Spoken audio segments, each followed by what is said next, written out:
Okay, so we've got Moritz 1998 versus Onage. Onage with that faster outside lane as the race starts, and they're headed down towards turn 1. And who are you watching, Alex? I want to stick with Moritz because Onage will shoot himself. And so we're on board having a look at Onage right now as he's going through the first of the 2 consecutive hairpins at the end of that outside lap. And he's got the advantage, of course, of that faster lap at the moment. So he is going to be crossing the finish line ahead of Moritz. And it looks like a pretty comfortable gap, actually. 1.6 seconds and a big drift, a big slide at the entrance of that corner for Onage there. And certainly he is getting a little sideways with this E30. Again, oh, and that's a touch of the wall from Onage. I'm fairly certain that was a penalty from Onage there as he goes up and over the bridge, and it's very close between them. And if it is indeed, in fact, a 2-second penalty for Onage here, he's going to have to push very, very hard to try and make up that 2-second deficit. It's only 2/10 separating them after the 2 laps. Yeah, interestingly, Moritz is staying in gear 2 as well. I was using a lot of first gear, but he might not perhaps have adjusted the gears, I'm not too sure, but it's certainly a funny colour scheme whether we select that manually. But big surprise there, I think that's only just, unless he had it in the first round, that's only his first touch of the barrier in this entire championship, so that's certainly a surprise to see that. And Onage crosses the line. It's only a 1.8 second gap, so if Onage does in fact receive a 2-second penalty, we could be seeing a bit of a surprise here, as Moritz 1998, we've only seen him in 2 races so far, and that was up against Telly. He did win both of those races, but Telly, with not much practice, was into the barrier a few times, so certainly that's not a clear-cut view of what sort of speed Moritz 1998 has as they come to cross the line, separated by just 0.4 of a second. And Onage, so that's the end of the race. Car, very fast lap times, 6 lights, engines revving, and they're away. Both drivers away very cleanly as we jump back into the pits. We're going to go on board with Onage. We're going to have a look and see what he can do from this outside lane. He's got the advantage for the first lap, getting very, very close to the barrier there, into the hairpin, and again, very, very close to the barrier. And you can see the flames shooting out of that exhaust of that C4 GT3, coming down through the final corner to cross the finish line to start lap 2. It is a 1.4 second gap between the 2 cars, and again, Onage getting very, very close to the barrier. I don't think he touched the wall there. I don't think there's any penalty for Onage there, but it very, very close. He is really flirting with the barriers of this circuit as he comes up and over the bridge towards the penultimate corner. Very close between these 2 guys, actually. Moritz 1998 seeming to have even a little bit of an advantage as they cross the line. 1/100th of a second separating the 2 of them. Contact with the barrier, sorry, I'm back. Contact with the barrier. So Moritz there in the first turn. Unless that was lag, but it definitely looked like contact with me. Oh, and Onage got it all wrong into the corner, going underneath the bridge. No contact with the barrier, no penalty for Onage, but he did lose a significant amount of time in that left-hander before coming underneath the bridge. Finishing the 3rd lap now. Onage finishing the outside lap, so he, again, with that advantage as they cross the line. What's the gap going to be? 1.6 seconds again. Very, very close to the barrier. This BMW Z4 GT3 proving very difficult to handle in this very tight and twisting circuit. Yeah, my game's frozen, I'm afraid, so I've got no comment.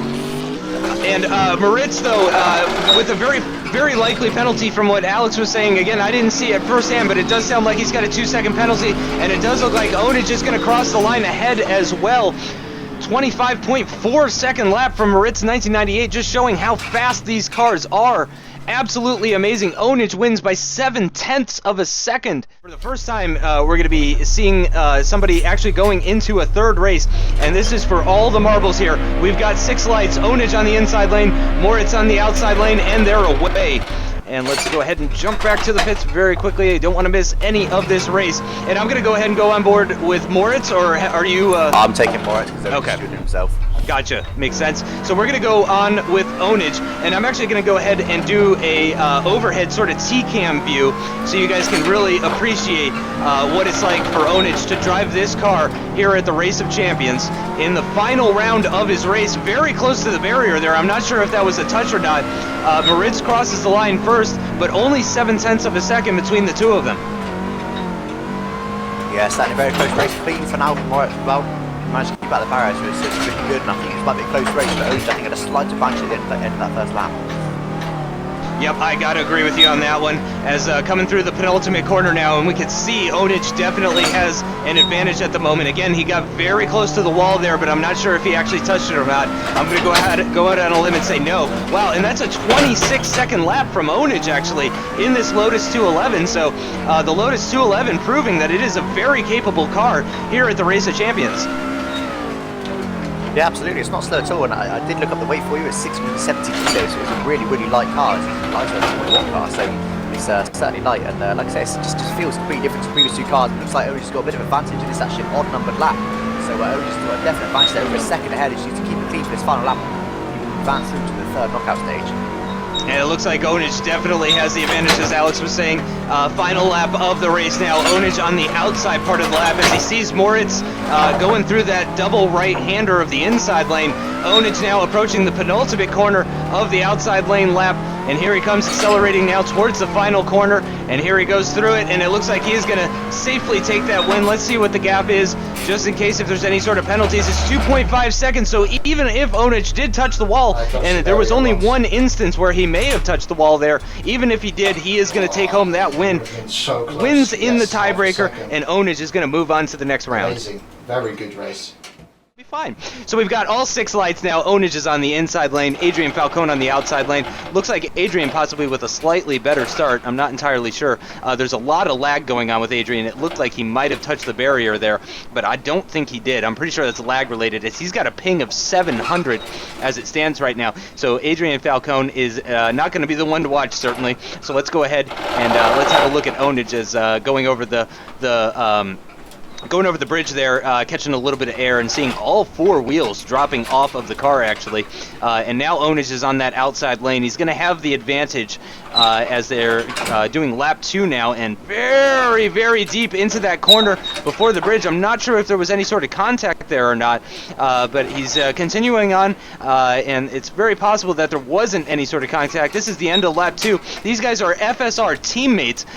These guys are on the same team. Wow. 700ths of a second separating Adrian Falcon from Onage, with Adrian Falcon currently in the lead, just 2 laps remaining in this race. Onage now in the inside lane, so in the slower lane as it stands right now, going up and over the bridge now once again, and those wheels just dropping away from the car, and Adrian's coming across the line now. Let's see what the gap is as Onage crosses the line. It's 1.3 seconds, 24.8 second lap for Onage on that inside slower lap lane. He's pushing very hard right now, coming underneath the bridge towards the hairpin. There he goes around it. Extremely quick lap times in this Corvette. And through the penultimate corner. Where is Adrian Falcon? There he is, coming around the corner. Onage has the advantage as it appears right now with the shorter run down towards the line, and it looks like he's going to take it by 0.3 of a second. Onage beats Adrian Falcon. That is surprising, actually. That is really surprising. I thought Adrian Falcon had the advantage in that one. Oh, fantastic. Good job, man. Again, FSR teammates are these guys, driving for the same team in Formula Sim racing. And we're waiting for the lights to come on now. And again, Adrian Falcon with that first lap advantage on the outside part of the circuit. All 6 lights are on, and they're away. Both drivers away very nicely now. And I'm going to go ahead, I'm going to leave it on this overhead view for you guys so you can really get a sense of just how fast these cars are. And Onage in that inside lane seems to be navigating those the multiple hairpins in the first stage of that lap quite well. Adrian Falcon doing just as well through the hairpins, and he's going to come out and cross the line first, of course, as he had that outside lane. And it's a 1.2 second gap. Now it's time to see what Onage can do in that outside lane as he's coming now towards the left-hander before the bridge, getting nicely through there, accelerating down towards the hairpin corner, taking a double apex through there, letting the car run a little bit wide, doing the same thing for this left-handed hairpin, and it does appear that Onage has the slight advantage at the moment as they come across the line. Onage definitely with an advantage, 0.4 of a second separating them with 2 laps still remaining in this race. Onage getting very, very close to the barriers, but it does appear that he has not touched anything just yet. So I think Onage might have the advantage as it stands right now as he comes across and up and over the bridge, and you can see how little air the Formula Barth is catching on that bridge in comparison to the rest of the cars, very likely because of those downforce levels, as Onage does a 24.4 from the inside lane. Yeah, I gotta say, very good lap from Adrian, very good. Oh, Adrian with a good lap as well. What? 22-second lap. Holy cow. And really close. here they come through the penultimate corner. Oh, Onage. Adrian touched the wall. Oh, and Adrian touches the wall. Onage crosses the line. 0.6 of a second, 0.7 of a second separating them, and Adrian with a penalty. So they are now tied at 1 apiece. Adrian Falcon with the inside line, Onage with the outside line. They are tied at 1 apiece right now. Very interesting developments here in this third race of Knockout Stage 3, and they are away, both of them, very nicely. Really not seeing any sort of issues from either of them at the start of the race. And just going to have a quick look at Adrian Falcon in this truly beautiful Kutch S2000. I gotta say, or 2000 SL, excuse me. I really like the look of this car, and of course Onage with the early lead on the opening lap with that outside line, 26.0, 27.8, about 1.8 seconds different. Adrian getting very close to that barrier at turn 1. He's got to be very careful with that. And Onage now on the inside line. And what can he do as he comes across up and over the bridge? And let's see, as they come to the end of lap 2, what is going to happen? It looks like Onage actually a little bit ahead, but a shorter run, and there is 1/10 of a second between them. Onage getting very close to the wall. I'm not sure if that was contact with the wall or not. Certainly Onage will let us know if there was any sort of contact there. So I'm going to hold off on saying any sort of results until I get confirmation from Onage. That is, of course, assuming that Onage crosses the line first. I'm not sure if Adrian Falcon has had any sort of issues, any moments of contact with the barrier, dipping his wheels in the grass. It's a 25.3 on the inside lane from Adrian Falcon. That's a very impressive lap time. Final lap of this race. Only 2 races left for these guys. Potentially. For Adrian. Big oversteer moment. It's gonna be really close. And here they come through the penultimate corner. It looks like Onage has a little bit of advantage. Just a shorter run for Adrian. And Onage crosses the line first. 0.3 of a second separating them. But we're going to have to get confirmation from Onage about whether or not there was any sort of contact or penalty there. Unbelievably close racing from these two. 1. I had 2, you win. Onage with that inside lane. All 6 lights are on now, just waiting for them to come out, to go out. And they're out, and both drivers are away nicely, and it sounded like a little bit of the RPMs drop there. That must have something to do with the car, because it seemed to happen to both of the drivers. And we're going to go ahead and just leave it in this overhead view, because this is a crucial race, and I don't want you guys to miss a single thing that's going on with either of the drivers. Adrian Falcon with the early advantage, of course, with the benefit of that outside lane. Here comes Onage not far behind him as they cross the line. What's the gap going to be? It's about 1.3 seconds. Certainly this race is not over yet as they're starting lap 2. Onage coming now towards the left-hander before going underneath the bridge. Adrian Falcon, the second right-hander of that double right-hander section, and then left around the hairpin up and over the bridge, where he will come across and meet Onage, and they are side by side through the penultimate corner. Towards the final corner, it looks like advantage Onage. Adrian's going to be able to carry a little bit more speed. Onage is ahead by about 0.3 of a second. Haven't seen really any contact with the barrier from either of the drivers halfway through this race. Lap 3, Onage on the inside lane, Adrian on the outside lane. This is incredibly close between these two FSR teammates. Remember guys, these guys are teammates on FSR, and they are battling each other tooth and nail through this circuit, coming to the end of lap 3 now. What is the gap going to be? It's less than a second. It looks like Onage might have this one with just 1 lap remaining. He's less than a second behind. He's in that outside lane as well, getting very, very close to the barriers, but I don't think he's made any contact with them. Into the hairpin, the right-handed hairpin, then the left-handed hairpin, the penultimate corner. Here comes Adrian. Onage has the advantage as they come into the final corner. Oh, Adrian's hit the wall. Adrian's hit the wall. That's a 2-second penalty as Onage crosses the line, and I think Onage has done it. It's going to take at least 4 seconds worth of penalties for Onage to lose that race. I didn't, so it's going to come down to this final round. Finals as we get a little car horn honking between FSR teammates. Onage on the outside, Adrian Falcon on the inside. All 6 lights and they're away, and it looks like Onage has the advantage as they head off towards turn 1. And this is very interesting stuff here. What's going to happen between Onage and Adrian Falcon? Who is going to be going to the finals? Who is going to be going up against Rival or Race Fanatic? Still to be determined in that semi-final match coming up next after this race. End of lap 1 now. Onage, it seems, doing pretty well, keeping it out of the barrier as he comes across to finish lap 1, start lap 2. Here comes Adrian Falcon, 1.6 seconds the gap. Gotta say, it's looking pretty good for Onage at the moment, but just narrowly. Certainly, he cannot afford to relax. He's gonna have to keep pushing hard, and he's gonna have to keep it out of the barriers. Through the hairpin, coming up and over the hill now. And we're going to see exactly how close these two are, and Onage definitely with an advantage through the penultimate corner, about a car length between them. Through the final corner now as they cross the line, Onage by 0.4 of a second, 4.47 seconds. Adrian Falcon with some oversteer there for turn 1 of that inside lane. Onage could have an opportunity here to really pull out a gap as he's coming through the right-handed hairpin, and then it's followed immediately by the left-handed hairpin. And let's see what the gap is. It was about 1 seconds at the end of lap 1. Let's see what it is at the end of lap 3. Certainly looks like a bigger gap to me. Where's Adrian Falcon? He's 2.3 seconds behind. He's lost 0.7 of a second to Onage. This is now Onage's race to lose. He's just got to keep it out of the barriers, keep it focused, and try not to lose. About 1.5 seconds.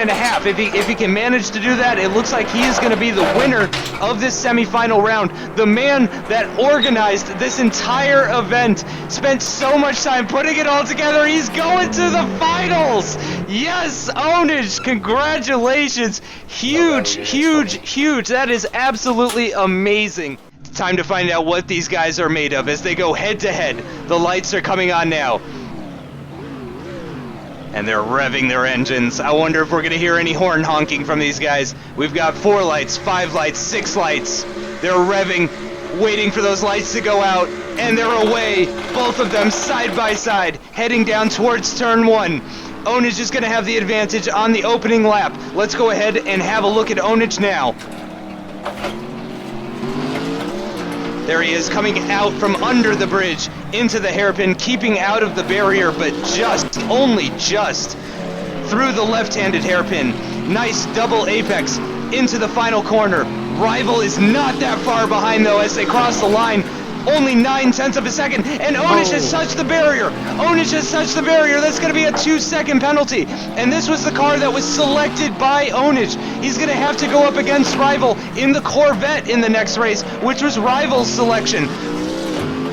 Coming now down to the penultimate corner for the second lap, and look at that gap that Rival has. He is solidly ahead. Onage with that 2-second penalty. 0.5 second between them. 0.5 between the two of them. Starting lap 3 now. Onage, a little bit tentative under turning, goes underneath the bridge into the hairpin, going around nicely. Another double apex, very well executed.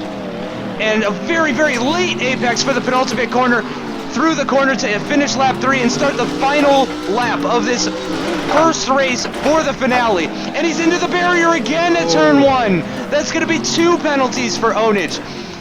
Anything short of Rival just ending up in the grandstands, and I think it's going to be Rival 1-0 with the advantage heading into the second round, where he is going to have that Corvette C6R that was his choice. And there goes Rival through the final corner. Onage just now coming through the final corner, and he is going to finish the race 2.7 seconds behind, and with those 2 penalties.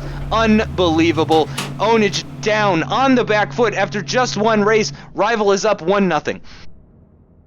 As again, this was Rival's choice of car. We've got all 6 lights now waiting for them to go out. and they're away, and both cars away very nicely. No issues for either of them. And again, Onage on that outside lane. I'm going to go ahead and spectate Rival if you want to take a look at Onage, Mikko, and let me know if you see any sort of penalties or anything like that. But Rival looking very nice at the moment as it stands. No issues for him so far. And, ooh, this is a nice angle. I like this a little bit. Oh, it's interfering with the walls, though. Coming to the end of lap 1. Let's see what the split is. It's actually not too bad. 1.4 seconds. It looks like Onage has found a little bit of pace. It's gonna be interesting to see what Rival can do from this faster outside lane as they're on lap 2 now, going through the hairpin, nicely through there, and into the left-handed hairpin, and now we're going to find out just how close they are. Oh, and they are very, very close. There's Onage. They're side by side, coming across the start-finish line. Just 0.04 of a second separating the two of them as we're halfway through this race, and Onage goes on to continue a lap of the outside lane. Rival on the inside lane. It's going to be very, very close between these two competitors. It really seems like Onage has picked it up a notch. He's kicked it into hyperdrive, as this is the finale, the race of champions, and he is in the finals against Rival, who again has yet to lose. I think he's hit the wall. Onage hit the wall? Yeah.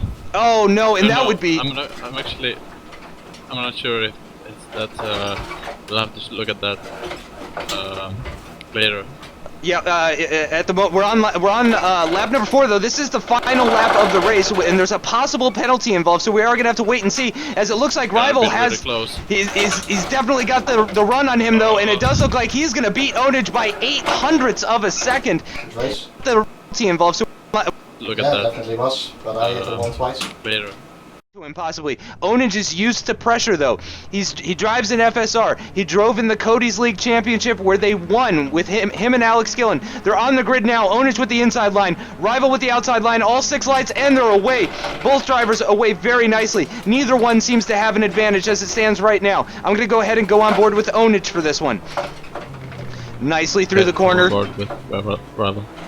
No issues so far for Onage, still on the first lap of this 3rd race of the finale, going up and over the bridge, and he's of course going to see Rival is ahead of him as it stands right now, but of course Onage is going to have the benefit of the outside lane for the next lap.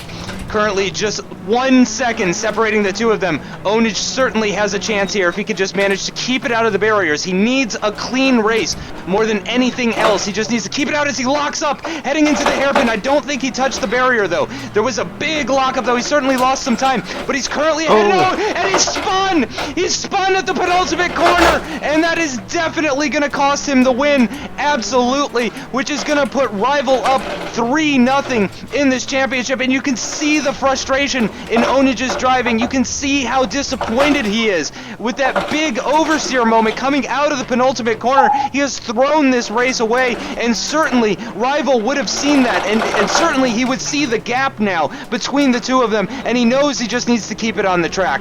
23-second lap for Rival, 24.3 for Onage, 4.3 seconds separating the two of them for this final circuit. Onage on the outside, he can certainly claw back some time. I'm not sure if he's going to be awarded a penalty for going off into the gravel and the grass like that, though.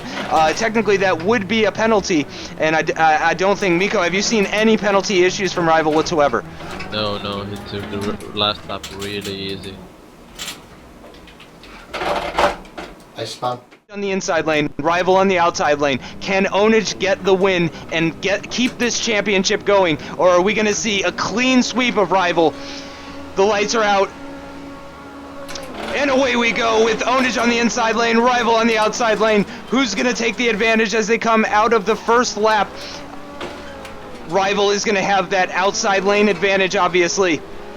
We're going to go on board with Onage. We're going to have a look as he tries his best to keep this championship alive. He has to win this race. If he cannot win this race, then it's over. Rival wins if he doesn't win. And Onage getting very close to the barrier there, but he keeps it out. It's 1.1 seconds between these two competitors. Onage is digging deep right now, trying to get all of his talent together and see if he can win this race and keep this championship alive. I'm not sure. He went pretty deep into that corner. I couldn't tell because of the camera angle, and they're very close side by side through the penultimate corner. Onage with the shorter run. It does look like he has the advantage as they cross the line. It's 300ths of a second between them. Onage keeps it out of the barrier to start lap 3. Coming into the double right-hander now. Rival is obviously an intense competitor. This is possibly the hardest that Onage has been pushed in quite some time. Onage digging deep again, pushing very, very hard, up and over the hill, through the penultimate corner, Rival through the final corner, Onage not far behind. What's the gap going to be as they cross the line? 1.12 seconds, final lap of this race. What has Onage got? Can he do it? Rival has not lost a single race so far in this entire week. Onage flirting with that gravel through the hairpin into the penultimate corner. Here comes Rival again, side by side, and Rival's hit the wall. Rival's hit the wall. Onage crosses the line first, and Rival's got a penalty. We're gonna go into the next round. The Ginetta G55 for the 5th race. Onage takes the win. It's the first time Rival has lost all week long. Amazing. Yeah, luckily not. Engines revving, 6 lights. And they're away. Rival with a slightly better start than Onage. He's definitely got at least a half car length on Onage in advantage as they're going through the first couple of corners. Onage, though, with that outside line, he's got the advantage. Again, Onage feels at home in this car. He feels fantastic. I'm gonna leave it here on this overhead view because I don't want you guys to miss a single thing from either of the drivers. Onage running a little bit deep through that hairpin. I don't think there was any contact with the barrier, though. Comes across. And let's see the gap. It's 1.1 seconds between Onage and Rival. Rival now with that advantage of the outside line. Onage through the double right-hander, keeping it nicely out of the barrier, out of the gravel. Rival underneath the bridge. Here comes Onage through the hairpin. He's going to go up and over the bridge, and the two of them are going to meet at the penultimate corner. And here they are, side by side. Rival with a little bit of an advantage as they cross the line at the end of lap 2. And Onage loses a little bit of time through the final corner. Rival has a 4/10 advantage on Onage. Onage is going to have to dig even deeper than he dug before. He's gonna have to dig deeper than ever to try and claw back that 4/10 deficit here on lap 3. Not much left remaining in this race. Rival looking good to potentially get the win. Here comes Onage through the penultimate corner. He's got that outside lane advantage. Here he comes to cross the line. What's the gap gonna be? 1.14 seconds. It's looking very, very close between them. Again, keeping it out of the barriers. It looks like both of them are doing just fine so far. No penalties as far as I can tell. Onage has a hairpin left. Rival's got 2 hairpins left. Here they come. They're going to meet at the penultimate corner once again. It looks like Onage carrying a little bit more speed, but Rival's got the advantage. Rival through the final corner. Rival's going to take it, and Rival wins. Rival wins by 3/10 of a second in the 5th round of the finale. Absolutely amazing win.